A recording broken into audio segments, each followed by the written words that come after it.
isang buwan. Ayan. Mix po yun ha. Mixed ages. So, inaaniyahan ko na kayo. Ay, next week daw ay mag-overnight. Ha? First Friday ng August, mag-overnight sila. Charity po ba yun? Ayan. Sa mga nais. Pag-care naman. Hindi po ba? So, ayan po, salamat sa Panginoon. At, syempre, excited ng bawat isa para makinig ng mensahe ng Diyos. At alam ko, bago tayo pumunta dito, inihanda na rin tayo at naghanda na tayo sa ating Panginoon. Siguro lang ay reminder, siguro, talagang mag-focus tayo, huwag po tayong matulog. At siguro naman yung ating mga cellphone, kung pwede ay paki-silent or kung kaya ay off talaga. At alam ko na pwede natin magamit naman sa mga app, Bible app, pero yung mag-chat po tayo Facebook, avoid po muna natin para talagang focus tayo. Ayan. Tapos yung mga kids po, meron sa baba po, pwede po natin i-turn over sa ating mga teachers. At kung hindi naman sasama siguro dahil talagang nakadikit sa mommy or sa daddy, sa lola, pwede pong itabi na lang po natin sa atin. Ayan po. So ayan, tawagin na po natin ang ating future pastor! Walang iba kundi si Brother Aaron Trabajo! Ayan!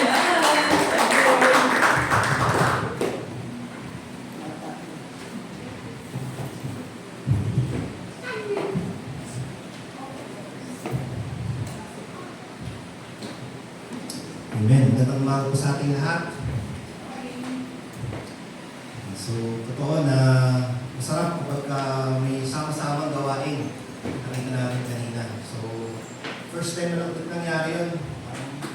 Prayer meeting na face-to-face. Since before pandemic, wala tayo ganun. Pero this time, dinirect natin lahat ulit ng mga gawain ng Panginoon para totoo tayo ay lumago sa ating pananampalataya. At syempre, maibalik na natin yung ating fellowship. Diba? Hindi lang sa Panginoon, kundi sa ating mga kapatiran. Dahil ng pandemic, alam niyo, kahit na magkamayan, kahit magkakapatid, kahit magkakamag-anak, magkakamayan, parang ilang na ilang pa. Diba? Kaya marami nagtatampuhan ng pandemic dahil hindi ako kinamayan. Diba? Kahit nakapag-anak mo, hindi ka kinamayan eh. Hindi ka kasi parang nangingilag, natitiri. Yun ang tingin natin ng pandemic. Pero this time, hindi na, nababalik na yung ganong fellowship. Nababalik na yung samahan. So, meron ng akbayan, meron ng yakapan, di ba gano'n? Meron babae sa babae, lalaki sa lalaki naman. So, yun, magandang umaga po sa inyong lahat muli. Sa privilege ulit na ako ay makapag-mensahe sa umaga nito. So, dalihan po natin na talakayin ang ating pong topic sa umaga nito. Okay, nung last Sunday po, dinalagay po na yung Pastor Johnny sa kanyang topic, how to endure. Ang mga bagay kung paano natin i-end yung ating pong mga war sa ating buhay personally. Meron tayong kinakaharap na war sa bawat araw ng ating buhay. Battle sa ating isipan, battle sa ating mga relasyon sa ating kapwa. So, tinakot pa sa doon. Una yung i-end yung ating war sa ating buhay. Pangalawa, yung i-end yung ating war sa ating communities. And lastly, kinakain ni Pastor kung paano i-end yung ating war sa ating Panginoon. So ngayon po, dito pa din po sa ating series sa Book of James ay sa ating topic na title ay Making Our Plans, ay titignan po natin kung paano dapat gumawa ng mga plano para sa araw-araw at para sa ating hinaharap. But at the same time, dapat ito ay approved sa kanyang kalooban. So hindi lang basta gagawa tayo ng plano na kung ano-ano lang. Pero dapat, gagawin natin mga plano para sa ating hinaharap o kahit sa pang-araw-arawan, dapat ito ay approved sa harapan ng ating Panginoon. Agree po ba kayo doon? Agree kayo doon? Okay. Kaya basahin po natin ang ating text sa umaga nito. Actually, dalawa yung ginawa ko sa isang English at isang Tagalog para maunawaan natin mabuti yung sinasabi doon sa English. Sabi po dito sa James, kung nandiyan po. Okay. So sabi po dito sa James chapter 4, verse 13 to 17, ESV version. Sabi dito, "Come now, you who say, today or tomorrow, we will go into such and such a town and spend a year there, and trade and make profit. Yet you do not know what tomorrow will bring. What is your life? For you are a mist that appears for a little time and then vanishes. Instead, you ought to say, if the Lord wills, we will live and do this or that. As it is, you boast in your arrogance. All such thing is evil. So whoever knows the right thing or to do and fails to do it, for him it is sin. Ngayon, basahin naman po natin sa Tagalog para maunawaan natin yung mga sinasabi dito. Hindi ko sabi hindi natin na naiintindihan, but para mas malinaw ating maunawaan. So sabi nito sa Santiago, Tagalog version naman ito, 4:13 hanggang 17. Sabi nito, makinig kayo sa akin, kayong nagsasabi, ngayon o bukas ay pupunta kami sa ganito at ganong bayan, at isang taon kaming mananatili roon. Mangangalakal kami at nakita ng malaki. Hindi na ninyo alam kung ano ang mangyayari sa inyong araw ng bukas. Ang buhay ninyo ay parang usok lamang, sandaling lumilitaw at agad nawawala. Sa halip ay sabihin ninyo, kung loloobin ng Panginoon, mabubuhay pa kami at gagawin namin ito o iyon. Ngunit kayo'y nagmamalaki at nagyayabang, at iyan ay masama. Ang nakakaalam ng mabuti na dapat niyang gawin, ngunit hindi ito ginagawa, ay nagkakasala. Tayo po na yung manalangin. Ang bala sa umaga nito, kami po nagpapasalamat muli sa isang pagkakataon na kami ay makapakinig ng iyong mga salita sa umaga nito. Patuloy po namin dinadalangin po God na patuloy kayong tumilos sa aming mga puso. Ang inyong mga salita ang magbigay ng kaliwanagan sa aming isipan. Paano kami gagawa ng mga plano sa bawat araw. Sa umaga rin ito, Panginoon, ang iyong mga salita ay patuloy na kumilos sa aming puso ng may kapangyarihan, ng may authority, Panginoon, para sa gayon, Lord, ang mga bagay na ito sa amin ay tumimo sa aming mga puso at isipan. Inaalaw namin yung Banal na Espiritu sa oras na ito, siyang kumilos sa aming kalagitnaan ito sa umaga na ito. O Lord. Muli, maraming salamat po. Tulungan niyo rin po ang inyong lingkod sa pagbahagi ng inyong salita sa umaga na kayo patuloy na madakilan, kayo mapapulihan sa umaga ito. Kung sa aming panalangin po sa inyo sa pangalan ni Jesus. Amen. So tingnan natin yung background kung bakit nasabi ni James yung bagay nito. Now, ito pong text natin na ito na binasa ay specifically naka-address sa mga Jewish Christians na mga businessman and mga mayayaman na dati niyang mga congregation. Now, by the way, maraming isipin ninyo, hindi ako makaka-relate dyan sa topic na yan dahil hindi naman ako businessman, hindi naman tayo mayaman. Lahat, narito. Tama ba? Sino ba rito yung mayaman? Pakita sa kamay. Pero meron tayong mga businessman. Tama? So marami dito sa atin mga businessman. Yung mga businessman, kahit maliit na business yan, business pa rin yan. Di ba? Pero I think sa kabilang banda naman, tayo ay lahat mga businessman. Naniniwala ba kayo doon? Di ba nga sabi ng iba, chismis is my business. Di ba? Chismis is my business. So lahat tayo ito, mga businessman. Pero ang chismis natin, hindi yung buhay ng ating mga kapitbahay, kundi ang chismis natin, yung magagandang mga bagay na ginagawa ng Panginoon sa ating buhay. So dapat ganun. Okay ba yun? Hindi yung buhay ng ibang tao, buhay na magagandang mga ginagawa ng Panginoon at chismis natin. Now, balik tayo. Ang reason bakit sinulatan ni James sa mga tao na ito ay marahil na-oobserbahan niya na ang mga tao ito ay, ang mga pinag-uusapan ng mga tao ito at mga iniisip nila ay parang masyado silang confident sa kanilang mga sinasabi at mga pinagplano sa kanilang mga business. Makikita niyo sa verse 13 kung paano mag-usap itong mga businessman at mga mayayaman na ito. Sabi nila, kumbaga ito yung pinag-uusapan nila, ganito sila mag-usap. Ngayon o bukas, pupunta kami sa ganito at ganoong bayan. At isang taon kami mananatili roon. Mangangalakal kami at kikita ng malaki. So anong napansin ninyo sa binasa natin ngayon? Sabi dito, masyado silang overconfident sa kanilang mga sinasabi at mga plano na parang sigurado na sila sa mga mangyayari at gagawin nila sa hinaharap. Ganun sila mag-usap. Dahil kung titingnan natin, dun sa, kung i-analyze natin yung text nito, sinasabi rito, meron silang tinatang araw kung kailan nila gagawin. Mansinin ninyo, sabi dyan, ngayon o bukas. May takdang araw. Sabi rin dito, meron din silang takdang lugar kung saan sila pupunta. Sabi pa, pupunta kami sa ganito at ganitong bayan. Meron din silang takdang taon kung ilang taon sila mag-i-stay doon. Sabi na, 1 taon kaming mananatili roon. At ano yung gagawin nila? Nangangalakal kami.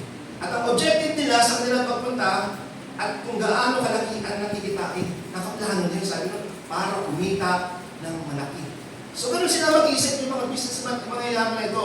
Pero alam niyo ba, ang itong usapan ay pangkaraniwan na lamang maririnig ninyo sa kanilang panahon. Dahil ang isa sa mga sikat ay business trend, na sikat noon, ay ang pagiging traders o merchant. At sa panahon natin ngayon, ang tawag dito yung buy and sell. So, dati traders or merchant, ngayon, ang tawag ang ginagamit natin ngayon ay buy and sell. Ang ginagawa ng mga tao ito ay pumupunta sila sa mga mayayaman na lugar kung saan maraming tao, malalaking mga bayan para mangalakal at magnegosyo. At kadalasan, tumatagal sila roon ng taon sa pag-stay sa isang lugar para kumita ng malaking halaga. So, kung yung ginagawa nila, itong mga traders, pag nagpaplano sila, ito yung ginagawa nila, pupunta sila doon sa malaking lugar para mangalakal at kumita ng malaking halaga. Isang taon, bago sila bumalik sa kanilang bayan, kapag kumita na sila ng malaki. So para makita natin ng maliwanag yung aking sinasabi nito, tingnan natin yung sinasabi ni William Barclay. Sabi niya rito, the Jews were the great traders of the ancient world. In many ways, that will give them every opportunity to practice their commercial abilities. This was an age of founding in cities, and often, when cities were founded, and their founders were looking for citizens to occupy them, citizenship was offered free to the Jews. For where the Jews came, money and trade followed.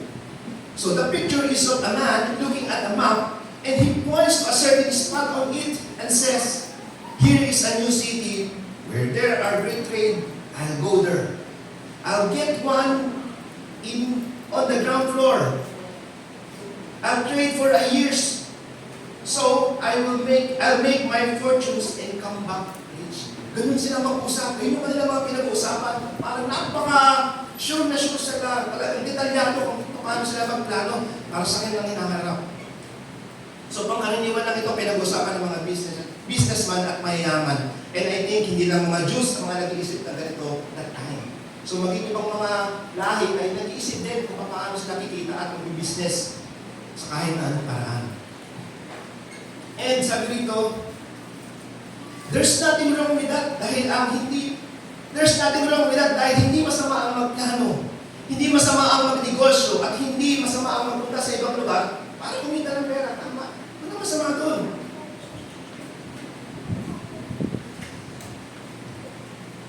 Dahil sa totoo lang, doon naman daw talaga mag-isip ang mga businessman, di ba? So, ewan ko ba sa mga businessman dito kung gano'n talaga mag-isip. Na parang ahead of time, pinaplano na nila, ahead of time kung anong gagawin nila, kung pag nag-compute sila, alam na nila kung agad kung magkano kikitain nila. Diba? Doon mag-isip ng mga mayaman, mga businessman na time. Kaya no wonder, sabi dito, karamihan sa mga pinakamayaman sa buong mundo, hanggang sa ngayon ay ang mga Jews. Dahil magaling sila sa business at sa pag-execute ng kanilang mga plano. At kaya madali silang maging successful sa kahit na anong business na kanilang pasukin. Kasi magaling mag-isip yung mga Jews, magaling sila magplano. Kaya pansinin niyo kung titignan niyo sa pinakamayaman sa Guinness or kahit saan makikita niyo sa platform na pinakamaraming mayayaman sa panahon natin ngayon, mga Hudyo. Kasi magaling sila mag-business, magaling sila magplano, magaling sila mag-execute ng kanilang mga business. So anong issue ang gusto tukuyin ni James sa kanyang sulat? Nakita natin, wala namang masama doon sa mga plano nila. Pero anong issue ang gusto tukuyin ni James? Bakit sinulatan niya ang mga tao na ito? Sabi ni John MacArthur sa kanyang commentary, ito, tinagalog ko na lang po para matunawaan natin. Sabi nito, ang issue dito ay hindi yung kanilang mga sinasabi at mga pinaplano. Kundi ang issue dito ay yung hindi nila sinasabi at hindi nila pinaplano. Gets nyo?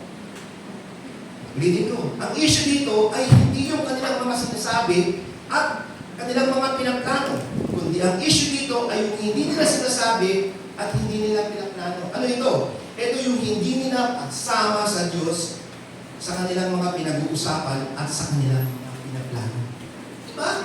Nakita nyo, ito yung mga plano ko, ito yung panahon, ito yung gagawin ko, ito yung kita ko. Pero napansin nyo ba, nandun sinama nila yung Panginoon? Wala. So, ibig sabihin, wala sa blueprint ang Diyos sa kanilang mga plano. Para silang mga practical atheists na naniniwala sa kanilang mga isip at sinasabi nila na may Diyos, pero hinihiwalay nila ang Diyos sa anumang usapan na may kinalaman sa business. Diba? Parang sinasabi nila ganito, huwag natin haluan ng spiritual ang ating usapan. At kapag bisa sa ating pinag-usapan, hiwalay natin ng Panginoon dahil wala kinalaman ng Diyos dito. Kung sinasabi nila, wala tayo sa loob ng simbahan, nasa trabaho tayo. Ganun sila mag-isip. Ano ba, diba? Parang sabi nila na, pag nasa trabaho tayo, trabaho tayo. Pag nasa simbahan tayo, pag-usapan natin sa okay lang. Pero sa trabaho, huwag natin gagawin nun. Parang ganun yung sinasabi nila. Pero sabi pa dito, kapag nasa church sila, maybe they talk about God. They involve in ministry. They may be teaching Bible or leading in prayer. Pero kapag dating nila sa business world o sa kanilang mga trabaho, nag-iiba yung takbo ng kanilang isipan. And they have now a totally secular world view. Na nakakalimutan na nila ang Diyos. Hindi man lang sumagi sa kanilang isipan at usapan ang Diyos and they totally ignoring the will of God. Diba? Kakalungkot. Pero ba kayo na-encounter na gano'n?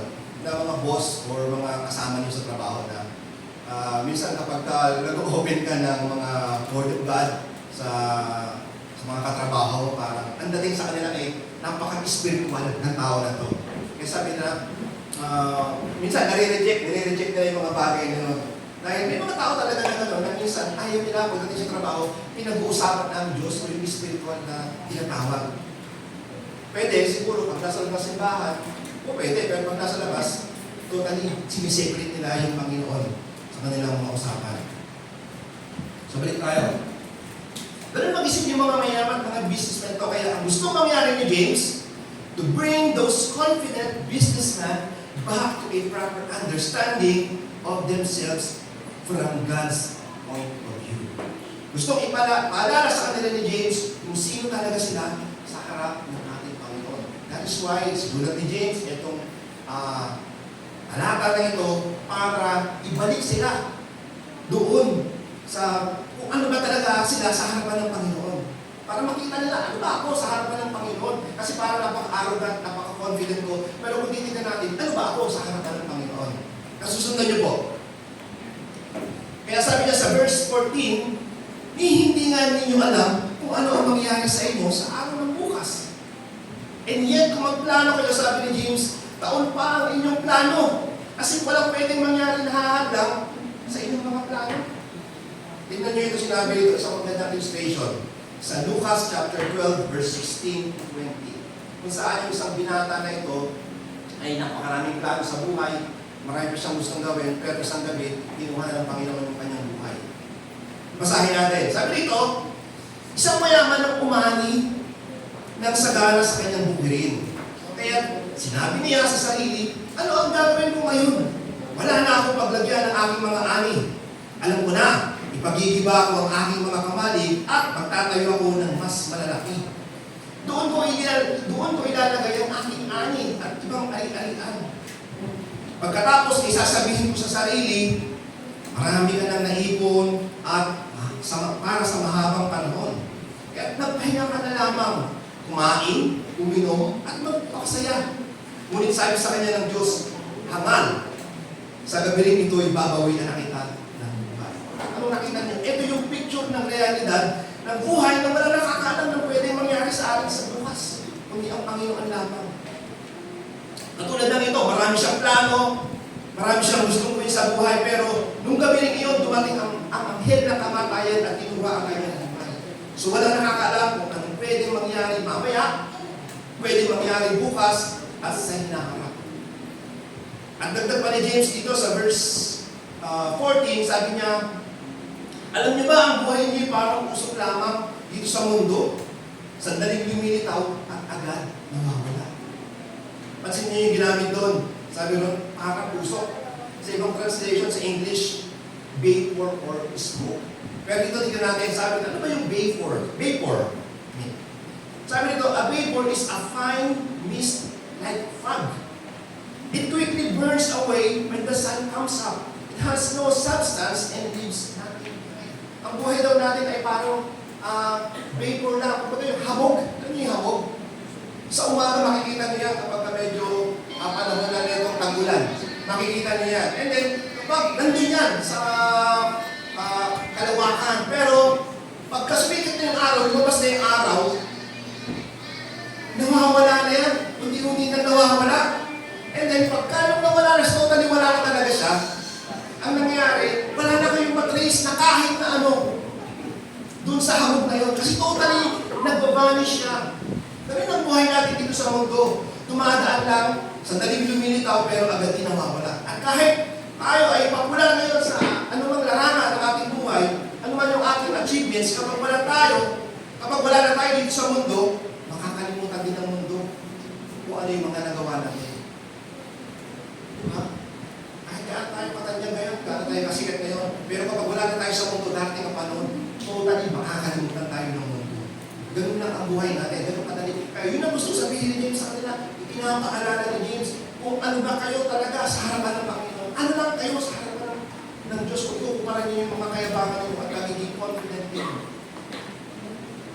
Pero alam niyo ba, itong katuruan ito ay consistently na inuturo sa atin ng Bible na ang ating buhay dito sa daigdig ay panandalian lamang. Sabi sa mga awit, chapter 39, verse 5 to 6, sinasabi rito. Ito yung, nilalarawan niya rin kung gaano kailang yung buhay natin dito sa mundo. Sabi rito, kaikli ng buhay na ibinigay niyo sa akin. Sabi niyo, nung sumulat niya itong hymn na to, sabi niya, katumbas lang ng isang saglit para sa inyo. Ito'y parang hamon lamang na dumadaan o kaya parang anino na nawawala.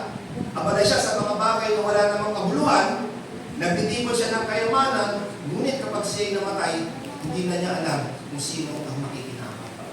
Napakasakla, di ba? Masyado tayong abala sa buhay natin. Nagtatrabaho tayo, nagpapakamatay tayo para sa trabaho. Hindi masama. But again, ulitin ko, dapat kasama natin ang Panginoon. Hindi masama na magtrabaho, hindi masama na kumita ng pera, walang masama doon. Pero dapat, nandoon pa rin yung mananampalataya natin sa Panginoon. Hindi dapat nawawala yun. Dahil ang buhay natin ay sobrang maiksi. Kahit nag-aaral tayo kayaman, gaano marami ating kitain, at tayo namatay, sino makikinabang? Hindi natin alam. So, useless lang. Pangalawa, unang Pedro 1:24, sabi rito, ang lahat ng tao ay parang damo. Ang kanyang katanyagan ay parang bulaklak nito. Ang damo ay nalalantang, at ang bulaklak nito ay nalalantang. So, dito, pinumpara naman tayo sa mga damo, at yung ating katanyagan ay pinumpara sa bulaklak. Na pagdating ng panahon, ito ay nawawala, nalalantang. Diba? So, nakita natin napakabilis lang ng buhay natin dito sa mundo. Kaya sa verse 15, sabi pa ni James, nagdan niya, kumbaga ito yung atake niya doon sa mga tao na nagsasabi na masyado silang confident sa kanilang mga ginagawa. Sabi niya, sa halip ay sabihin ninyo kung loloobin ng Panginoon. Mabubuhay pa kami at gagawin namin ito o iyon. Ito na yung dapat natin sabihin. Kung kalooban ng Panginoon, mabubuhay pa kami. So, anong sasabi nito? Simple lang naman yung gusto ni James sa lahat ng mga bagay nito. I-involve natin ang Diyos sa ating mga plano dahil ang Diyos ay involved sa mundo ito. Katulad ng pinapag-aralan natin sa Colossians, di ba, parang kung bakit umiikot itong mundo, kung bakit ang mga bituin ay hindi nagbabagaan at mga planeta ay hindi nagsasalpukan, di ba, nasa order sila. Anong meron? Dahil ang Diyos ang may kontrol ng mga ito. Involved ang Panginoon dito. Siya din ang dahilan kung bakit sumisikat ang araw sa mabuti at sa masasama. Siya din ang dahilan kung bakit may ulan. Dahil ito sa involvement ng ating Panginoon sa mundo na ito at sa ating buhay. Agree kayo doon? Now, kung aalisin ng Panginoon yung kanyang involvement, kagaya ng ginagawa ng mga tao na ito, aalisin ng Panginoon yung kanyang kapangyarihan, yung kanyang involvement sa mundong ito. Ano kaya mangyayari sa atin? Sigurado lagot tayo, di ba? Kaya gusto kong sabihin ni James, kahit na anumang business meron kayo, kahit na anumang ginagawa ninyo, involve ninyo ang Diyos sa inyong mga plano. Amen? And sa verse 16, sabi ni James, kung hindi ninyo pagsama sa Panginoon sa inyong mga plano, sa mga plano ito, at pagyayabang sa kasalanan, at pagyayabang, ito ay isang kasalanan. Yung hindi natin sinasama pala yung Panginoon sa ating mga plano, kahit sa araw-araw yan, or sa ating future, ito ay kasalanan. Basahin natin yung verse 16, sabi niya, ngunit kayo'y nagmamalaki at nagyayabang, at iyan ay masama. So masama pala yun na hindi kasama ang Panginoon sa ating mga plano. And to end this section, ang sabi ni James, ngayon, nabigyan ko na kayo ng warning. Alam niyo ang tama at mali, then, kapag ito ay hindi nyo sinunod, kayo ay nagkakasala. Sabi sa verse 17, pag nakakaalam ng mabuti, dapat niyang gawin, ngunit hindi ito ginagawa, ay nagkakasala. So ngayon, alam na rin natin yung bagay na yun. Kung hindi natin tutuparin at hindi natin gagawin, malinaw na sinasabi rito, tayo ay maaaring magkasala. Kaya gawin natin, kapag tayo magplano, sama natin ang Panginoon sa ating mga plano, ano man yung mga plano natin sa araw-araw o sa hinaharap, dapat kasama ang Panginoon. So nakita natin yung kahalagahan kung bakit kailangan natin isama ang Panginoon sa ating mga plano. Ngayon, tignan naman natin kung paano natin i-involve yung Panginoon sa ating mga plano. Ito yung practical application ng ating nakita. Baka parang gano'n. Pero at the same time, dapat hindi lang tayo gagawa ng mga plano, kundi dapat ito ay nakakapagbigay ng kaluwalhatian sa ating Panginoon. So, paano para mangyayari yung bagay na yun? Sabi nito, number 1, we must submit our plans to the will of God. Mangyayari lamang yun, mabibigay ng kaluwalhatian yung ating mga gagawin kung isasabit natin yung ating mga plano sa kalooban ng ating Panginoon. Kaya pag-gagawa natin yung mga plano, especially para sa ating future, dapat tayo ay fully dependent sa kanyang approval. Na parang Lord, hindi mag-work yung aking mga plano na ito kung wala yung inyong approval. Dapat daw ganun. Hindi tatakbo yung sasakyan, Lord, na ito kung walang gasolina, parang ganun. Hindi tatakbo yung plano na ito, Lord, kung wala ka. Ayokong ituloy yung aking mga plano na ito kung hindi approve sa inyo. Dapat daw ganun tayo. Fully dependent tayo sa kanyang approval. Kaya makikita dito sa letter A, we must be fully dependent to God's approval. Katulad na lamang na ginawa ni Paul. Sa Acts chapter 18, verse 21, kung saan, sabi niya, ginawa ni Paul, dahil nag-stay siya ng matagal doon sa Corinth, and dumating sa time siguro na pag-desisyon ni Paul na aalis na ako dito sa Corinth.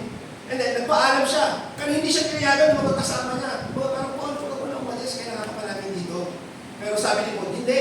Kailangan ko na umalis kasi may mga plano pa ang Panginoon para sa akin. Sa ibang, may pinapagawa pa sa akin ng Panginoon. Pero sabi ni Paul, nangangako naman ako, nababalik ako, kung alooban ng Panginoon. Sabi nito, but as he left, he promised, I will come back if it is God's will. Nakita niyo kung ano yung ginamit ni Paul? If it is God's will. Sabi niya, babalik ako. Pero kung alooban ng Panginoon, dapat ganun tayo mag-isip. Ganito rin sa Corinth, chapter 16, verse 7. Sabi niya, kung saan meron sana siyang pagkakataon na makabisita doon sa Corinth, pero sandali lang. Kaya sabi niya, ayoko munang makita kayo sa panahon ito, sa mga ano to, sa araw na ito. Dahil kumbaga masyadong maiksi lang yung panahon. Pero hayaan ninyo, kapag ako ay merong panahon, parang ipinapangako ko na babalik ako dyan, bibisitahin ko kayo sa mahabang panahon. Sabi niya, if the Lord permits. So, natin namin na, if God's will, and if the Lord permits. So, dalawang bakit dalawa, di ba? So, pag sinasabi lang natin yung mga bagay na ito, naniniwala tayo. Pag sinasabi natin yung if the Lord wills, and if the Lord permits, naniniwala tayo sa mga bagay na ito. 4 yung nakita ko dito. Sabi niya, number 1, that God does have a will for us. bukas. Kapag sinasabi natin daw yun, o naniniwala tayo sa ganun, naniniwala tayo na Diyos ay may gagawin para sa ating mga plano, para sa ating mga buhay. Parang sinasabi natin na Lord, ang inyong mga plano ang masusunod, hindi yung akin. For I am sure, ang inyong mga plano ang mas higit na mainam kaysa sa aking mga plano. Maganda, di ba? Kung ganun meron ng ganun prinsipyo, Lord, hindi yung aking plano, hindi yung sa inyo yung mangyari. I am sure, mas maganda yung inyong mga plano, yung inyong mga gagawin kaysa sa aking mga plano. Maganda. Pangalawa, that God has intervened via providence to carry out His will. Anong sinasabi rito? Naniniwala daw tayo na pwedeng kumilos ang Diyos hindi lang sa paraang in a natural way. Baka pero kung pwede gumawa ang Panginoon in a natural way, na ito pa rin yung ating mga pangarap, yung ating mga dreams, yung ating mga plano. Pero kapag sinasabi daw natin, if the Lord permits, or if the Lord's will, parang naniniwala tayo na gagawin ng Panginoon ang kanyang mga plano, tutuparin niya ating mga pangarap in a supernatural way to carry out His will. Ano nangyari? Hindi lang natural way, parang naniniwala tayo in a supernatural way. Ibig sabihin, merong divine intervention, kaya ang resulta ay beyond sa ating inaasahan. Napakaganda, di ba? Kumbaga, ito lang yung ini-expect ko, Lord, ito lang yung panalangin ko sa inyo, ito lang yung nais ko. Pero nung kumilos ang Panginoon, dahil naniniwala tayo sa magandang prinsipyo na ituturo sa atin, kumilos ang Panginoon beyond. Mas malaki yung ibinigay ng Panginoon, mas maraming blessing yung ibinigay ng Panginoon. Dapat gawin tayo mag-isip. Pangatlo, naniniwala tayo kung pagsasabi natin, if the Lord wills, that the will of God is the desire of a true believer. Naniniwala tayo na sa itong uri ng prinsipyo, ito yung totoong tanda ng pagiging isang tunay na Kristiyano. So pag ito yung paniniwala natin, nagpapakita lamang na tayo ay fully dependent sa Panginoon sa kanyang mga gagawin. At ito ay isang mark ng isang totoong mananampalataya.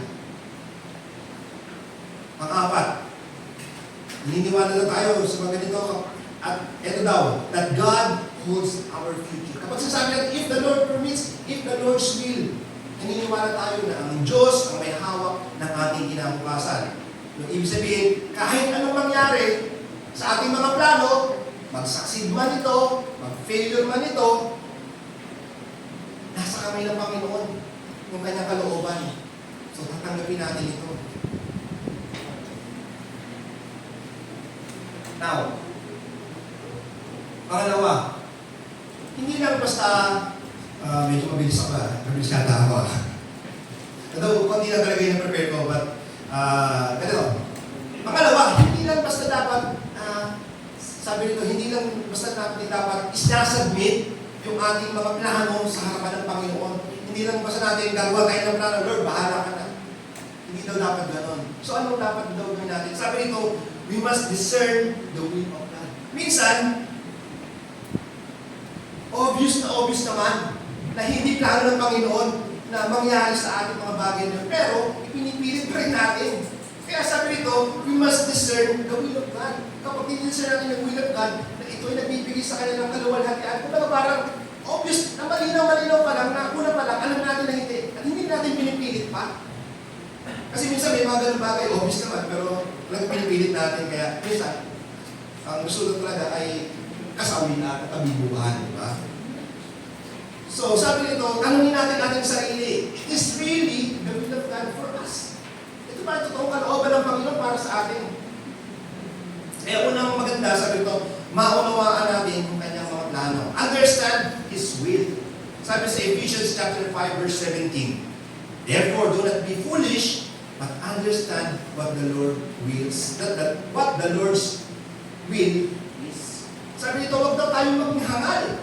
Minsan, obvious naman nakikita natin again. Obvious naman nakikita natin na hindi talaga pwede, pero ipinipilit pa din natin kasi sinasabi natin sa isip natin, Lord, baka naman pwede talaga. Lord, baka pwede talaga sa second time, di ba? Lord, baka naman na-miss out yun lang na kasama talaga yung mga wish ko, yung mga plano plano ko, sa inyong kalooban. Baka naman, Lord, yun yung pinipilit natin, pero nakikita naman natin, obvious na hindi talaga yun yung plano ng Panginoon para sa atin. Kaya, importante na maunawaan daw natin, understand His will. Pangalawa, be filled with His will. Sabi sa Colossians chapter 1, verse 9, we continually ask God to fill you with the knowledge of His will through all the wisdom and understanding that the Spirit gives. So, para ma-discern daw natin kung ano yung kalooban ng Panginoon para sa atin, we must be filled with His will. Sa paano paraan? Alam niyo ba, ang Holy Spirit, kung nagbibigay sa atin ng kakayahan para malaman natin, kung ma-discern natin ang kanyang kalooban. Na-experience ba yun? Na minsan, yung conviction sa inyo ng Panginoon na nagsasabi na, it is the right time. Diba? Yes, ito yung kalooban ng Panginoon para sa akin. Dahil yung Holy Spirit mismo yung nagsasabi sa ating puso, sa ating isipan, na ang mga bagay nito ay kalooban niya para sa atin. And sometimes, hindi lang po rin magandang kalooban. Kundi minsan, yung conviction sa atin is no. Diba?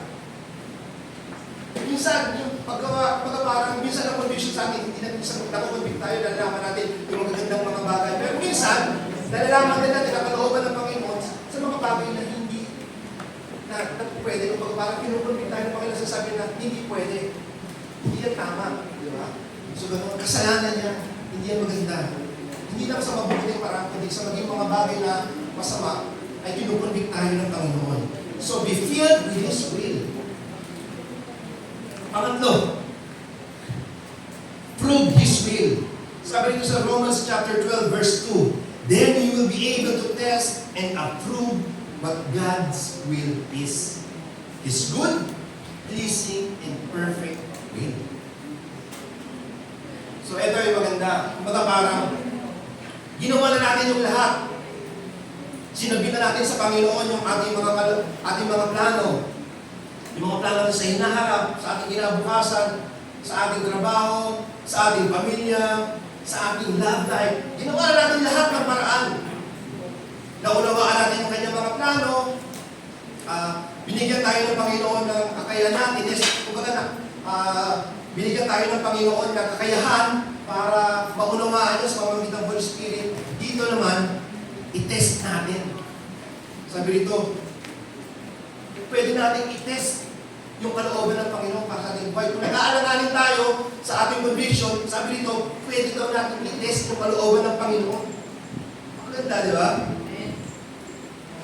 So, sa paano paraan natin pwedeng subukin o makita kung ano yung kalooban ng Panginoon? Sabi rito sa letter B, of course, this relates especially to His revealed will. Ipinapakita ng Panginoon ito sa maraming paraan. Paano paraan? Una rito, ito ba ay tama o mali? Malalaman natin ma-identify kung ang kalooban ng Panginoon ay para sa atin. Una, tanungin natin, ito ba ay tama o mali? Pangalawa, ito ba ay nakikita natin sa Bible?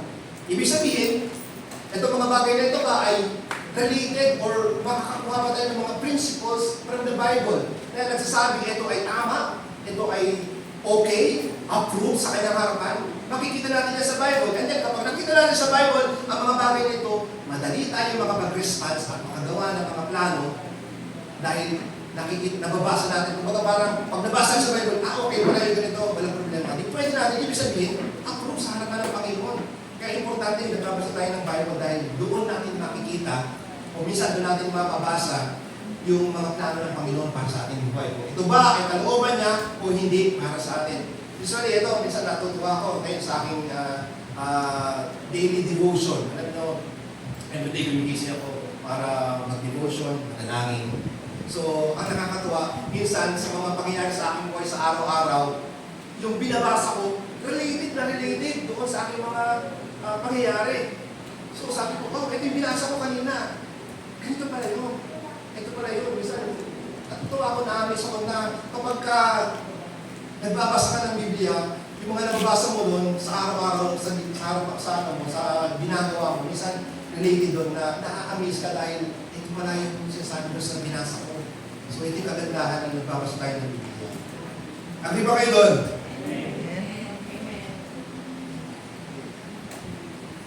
Ito pa. Ito yung pinakahuli na maganda. Sabi rito, there is also God's permissive will, which pertains to matter not right or wrong, but good and better. Hindi na basta ito ba ay tama o mali, kundi ito ba ay maganda, higit na maganda, at mas mainam. Kaya, para pag nakita natin yun, maganda. So, ito, lastly, sabi rito, even so, we should still show our trust and dependence upon God in such matter by committing our plans to His will. So, ito, ginawa na natin lahat. Again, ginawa natin lahat. Tinest natin yung kung kalooban ba ng Panginoon, isinabit natin sa kanyang kalooban, binigyan tayo ng Espiritu para ma-discern natin yung kanyang kalooban, and yet, wala pa rin nangyayari. So, ano dapat natin gawin? Sabi rito, balik tayo sa simula. Ibigay natin sa Panginoon ang lahat ng bagay. Lord, this time, wala na akong masasabi pa. Wala na akong pwedeng gawin pa. Binibigay ko na sa inyo lahat ng buhay ko. Lahat ng aking pagpaplano, Lord, mag-failed man ito, mag-succeed man ito, nasa inyong kalooban ng Panginoon. Surrender na ako, taas na yung kamay ko sa inyo. Parang gano'n. Dahil wala na, ginawa natin lahat, pero hindi pa rin nangyayari. So sabi nito, balik tayo sa simula. Pagulog natin sa Panginoon, isabit na lang natin sa Kanya dahil siya naman talaga anak, higit nakakaalam kung ano ang tama at maganda para sa atin. Siya nakakaalam kung ang mga bagay na ito ay approved sa Kanya naman. Remember, tatlo yung kasagutan ng Panginoon sa ating mga panalangin. Ano yun? Yes. Pangalawa, no. And pangatlo, not yet. Hindi pa. Pero Lord, sinasabi ko na sa inyo, kayo ang bahala, Panginoon. Taas na yung kamay ko sa inyo. Gano'n. And lastly, sa aking point number 3. May mga bagay daw tayo na ginagawa na minsan hindi talaga approve. Kaya ang nangyayari ay nabibigo tayo. Sa paano para tayo nabibigo kadalasan sa ating mga panalangin, sa ating mga plano sa ating buhay? Sabi dito, by ignoring the will of God. Kapag iniignore natin ang Panginoon, pag iniignore natin yung kalooban ng ating Panginoon sa ating mga plano, sa ating buhay, kadalasan, bigo tayo. Di ba? Sabi dito, to plan this way is foolishness. Nakakita natin sa verse 13 to 15. Thinking na kaya nating patakbuhin ang ating sariling buhay at tuparin ang ating mga pangarap without intervention ng ating Panginoon. Kaya sa huli, kadalasan, ang resulta ay failure. Kasi iniisip natin, kaya natin yung ating mga sarili. Marami sa mga kabataan ngayon, hindi ko naman nilalahat. Pero ang tingin na sa kanilang sarili, kaya na nila yung kanilang sarili, hindi na nila kailangan ng magulang nila. Mga magulang. Naniniwala ba kayo doon? Marami mga kabataan ngayon, nakatingin nila sa kanilang sarili, kaya nila yung sarili nila. Hindi mo na kailangan ng advice sa aking magulang. Hindi mo na kailangan yung guidance ng aking magulang. Hindi mo na rin kailangan yung guidance ng Panginoon. Marami kabataan ngayon gano'n. Kaya ang kadalasan, resulta, kabiguan. Ang mga plano hindi nagsasucceed. Kasi sinabi doon sa Bible, di ba? Galang mo yung mga magulang, habang yung buhay, at mayroong magpapala na kalakit ito. Kaya huwag kayong magtataka kung inyong mga plano sa buhay, ang inyong mga pangarap ay hindi nagsasucceed dahil iniignore rin ang Panginoon sa inyong mga buhay. Hindi lang para sa mga kabataan, kundi para sa ating lahat. Meron kasi kahit mga Kristiyano na, kahit kahit mga Kristiyano na, minsan, nangyayari talaga. Gagawa tayo ng mga plano, atin natin lang, hindi natin sinasama yung Panginoon. Kaya kadalasan nabibigo tayo. Ito isang magandang example na nakita ko sa Facebook. Yung nakita nyo rin ito. Yung graduate na estudyante na hindi na i-acknowledge yung Panginoon. Hindi na i-acknowledge ang Panginoon. Parang minak niya pa, anong Lord? Pero thank you Lord, thank you Lord. Anong ginawa ng Panginoon sa buhay ko at ako'y nakagraduate? Hindi alam mo siya ginawa ito. Sarili ko. Ako yung kaya ako nakagraduate dahil sa sarili ko. Sa pagsisikap ko, sa puyat ko. Parang ganun yung nasabi niya. Kaya anong thank you Lord? Thank me. Instead, parang ganun yung sabi niya. Di ba? Hindi niya nga lang in-acknowledge ang Panginoon sa kanyang buhay. Minak niya mo yung Panginoon. So, no wonder kung ang tao na ito ay magsasaksin siguro sa kanyang buhay. Di ba? Kasi nakita naman natin dito sa binasa natin. Yung mga ganung mga plano ay hindi nagtatagumpay. Sabi doon sa Bible, nagyaya ka. Sabi rito, to plan this way is boastful and arrogance. Verse 16. Sabi sa komentary dito, basahin nyo sa komentary, sabi dito, constant disregard and constant disinterest in the will of God is the surest evidence of the presence of pride. Pride pala yun. Ano naging pride? Kasi parang sinasabi natin sa Panginoon na hindi kita kailangan. Diba? Buhay ko to. Ako masusunod sa buhay ko, hindi kayo Panginoon. Parang sinasabi natin na gano'n. Kaya sabi rito, that is to say, ito rin sinasabi na, I am the ruler of my life. I am the king of my own life. I will be sovereign in my own life. Ako yung masusunod sa buhay ko to eh. Parang sinasabi natin na gano'n kapag ini-ignore natin yung plano ng Panginoon. Ito ay pagyayabang. And that kind of pride is a barrier to saving faith. Kasi hindi naman natin, parang sinasabi natin, hindi ko kailangan ng pananampalataya. Hindi ko kailangan ng Panginoon sa buhay ko. Yeah? Because, sabi pa nito sa chapter 4 verse 6, sinasabi ni James, God gives grace to the proud. But saan? But to the humble. Yung biyaya ng Panginoon, yung awa ng Panginoon ay pinagkakaloob niya, hindi sa mga arrogant, hindi sa mga mayayabang, kundi ang biyaya ng Panginoon ay ibinibigay niya sa mga taong humble. Kaya, humble tayo sa ano mga plano natin. Pagpunta tayo sa Panginoon. Ano man yung gagawin natin sa araw-araw, sa kinabukasan man yan, sa trabaho man yan, sa ating pamilya. Bigyan natin sa Panginoon. Kasi ang kumbaga parang kapag i-ignore natin sa Panginoon, ito ay pagiging arrogance. Sabi pa rito, to plan this way is sin. Verse 17. At meron tatlong possible negative na kung paano tayo nagkakasala at i-treat ang Panginoon na hindi niya natin titignan yung kanyang kalooban. Una, kapag ginagalaw naman natin ito, sabi ito, you can just live ignoring it is if there were no God at all. Nagkakasala tayo kapag tinitignan natin na walang Panginoon sa buhay natin. Hindi nag-i-exist ang Panginoon. Nakakasala tayo. Pangalawa, you could acknowledge there is God, but that your will is supreme to His will. Okay, naniniwala tayo, o sabihin natin, naniniwala naman Diyos, pero ang ating kalooban pa rin, ang mas supreme, dapat ito yung nasusunod kaysa sa kalooban ng Panginoon. Sa anong bagay nagkakasala na tayo? Pangatlo, paano tayo nagkakasala? You acknowledge there is a God whose will is supreme, naniniwala tayo siya, supreme, but hindi naman natin ginagawa. Kasalanan pa rin pala yun. Di ba? Those are not the things that characterize individuals. Isang bagay lang naman, na napapakita daw dito sa mga bagay na ito, ay ibig sabihin, hindi na tayo totoong mananampalataya. Hindi yun ang magandang karakter ng mananampalataya. Now, to conclude yung aking pong topic sa umaga na ito. Ang bottom line lang naman ng lahat ng ito ay una, kailangan natin ang Diyos. Dapat nating tandaan na kailangan natin ang Diyos sa ating buhay. Acknowledge natin si Jesus Christ sa lahat ng ating gagawin mga plano at mga pangarap sa buhay. Agree ba kayo doon? Pangalawa, matuto tayo magpakumbaba sa harapan ng ating Diyos sapagkat hindi natin alam ang bukas, ang maaaring mangyari ngayon, ay hindi natin alam, di ba? Maaaring malakas tayo ngayon, okay tayo, pero hindi natin alam. Ang dala ng bukas. Kaya importante na matuto tayo magpasakop sa kalooban ng aming Panginoong Jesucristo. And lastly, sa mga hindi pa tumanggap kay Jesus Christ, tanggapin ninyo ang Panginoon. Gawin siyang Diyos ng inyong buhay. At sa mga gustong ilumit ang kanilang mga buhay, ang Diyos pinag-aantay para sa inyo. So, sa lahat ng bagay nito, dapat makita natin na ang Diyos ay kailangan natin sa ating buhay.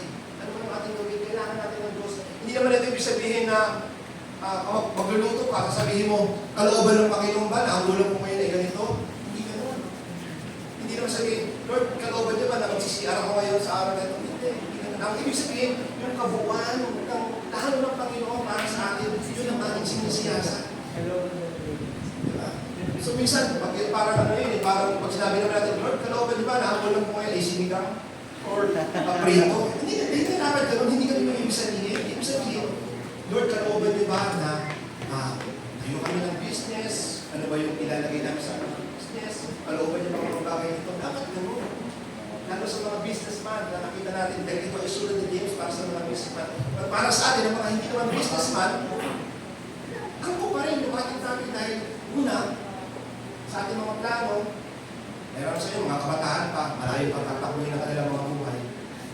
Tinilala yung Diyos, acknowledge ninyo ang Panginoon sa inyong buhay. Kaya sigurado, magiging successful ka sa inyong buhay. Kasi yun ang pangako ng Panginoon. Amen po ba? Amen. Okay, tayo po manalangin. Lord, maraming salamat po sa inyong mga mensahe, Panginoon, para sa amin sa umaga nito. Tunay nga, Panginoon, ang bottom line ng lahat ng mga na ito ay matuto kaming magpakumbaba sa iyong harapan, O God. Matuto kaming i-acknowledge ang iyong anak na si Jesus Christ at kumilos ang iyong banal na Espiritu sa aming buhay sa bawat araw. At maliban dito manalo. Dahil ang lahat naman lang ito ay magiging okay kapag kami ay totoong malapit sa iyo at papakumbaba, Panginoon. Kaya maraming salamat po muli sa umaga nito sa iyong mga salita. Patuloy na ito ay magrema, Panginoon, sa aming mga buhay, Panginoon, sa bawat araw. Ito ay magamit namin sa aming araw-araw na pamumuhay, sa aming mga plano sa mga hinaharap. Lord, maraming salamat. Tawarin niyo kami kung maraming pagkakataon, ini-ignore namin ang iyong kalooban para sa aming buhay. But this time, Lord, we are willing, Panginoon, na tuparin ang mga bagay na ito. Ikaw, i-acknowledge namin sa aming buhay. Kaya muli, sa umaga ito, tuloy ka namin pinupuri at pinapasalamatan sa aming mga buhay na ito. Kasi magagawin pa sa araw na ito. Kung saan mo kanilangin namin, sa pangalan ni Jesus. Amen.